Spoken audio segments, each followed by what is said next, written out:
മദ്യം കഴിക്കുമ്പോൾ നിങ്ങൾക്ക് ശരീരത്തിൽ പെട്ടെന്ന് തടിച്ചു പൊങ്ങുക, ശ്വാസമുട്ടൽ പോലുള്ള പ്രശ്നങ്ങൾ എന്നിവയൊക്കെ ഉണ്ടാവാറുണ്ടോ? ഇത് ലഹരിയുടെ ഭാഗമല്ല, നിങ്ങളുടെ ശരീരം നിങ്ങൾക്ക് നൽകുന്ന മുന്നറിയിപ്പാണ്. സാധാരണയായിട്ട് ഈ ആൽക്കഹോളിനോടുള്ള അലർജി നമ്മൾ പൊതുവെ ലഹരിയുടെ ഭാഗമാണെന്ന് വിചാരിച്ചിട്ട് അവഗണിക്കാറാണ് പതിവ്. ഈ ആൽക്കഹോളിക് അലർജിയെ പ്രധാനമായിട്ട് രണ്ട് രീതിയിൽ തരംതിരിക്കാവുന്നതാണ്. ഒന്ന്, ആൽക്കഹോൾ ഇൻടോളറൻസ്, അതായത് ഈ മദ്യത്തെ ദഹിപ്പിക്കാൻ ആവശ്യമായിട്ടുള്ള എൻസൈംസ് നമ്മുടെ ശരീരത്തിൽ ഇല്ലാതിരിക്കുമ്പോൾ ഉണ്ടാകുന്ന അവസ്ഥ. ഇത് ശരീരത്തിൽ പെട്ടെന്ന് ചുവന്ന് തടിച്ചു പോകുക, അല്ലെങ്കിൽ തലവേദന, ഹൃദയമിടിപ്പ് കൂടുക എന്നിങ്ങനെയുള്ള കണ്ടീഷനൊക്കെ ഉണ്ടാക്കാം. രണ്ടാമതായിട്ട്, നോർമലായിട്ടുള്ള ആൽക്കഹോളിക് അലർജി മദ്യത്തിനോടോ അല്ലെങ്കിൽ മദ്യത്തിലുള്ള ചേരുവകളോടോ നമ്മുടെ ശരീരം അലർജിക്കായിരിക്കുക. ഇത്തരം അവസ്ഥയിൽ ശരീരത്തിൽ മൊത്തമായിട്ട് ചൊറിച്ചിലുണ്ടാവാം, അല്ലെങ്കിൽ ശ്വാസം മുട്ടല്, വയറുവേദന തുടങ്ങിയ പ്രശ്നങ്ങളൊക്കെ ഉണ്ടാവാം.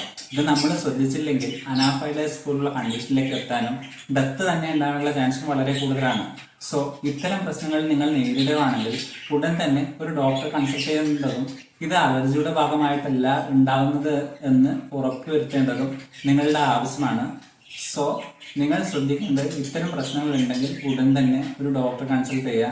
ഇത്തരം പ്രശ്നങ്ങളിലുള്ള ആൾക്കാർ പൊതുവെ ആൽക്കഹോൾ എടുക്കുന്നതും അത്ര നല്ലതല്ല.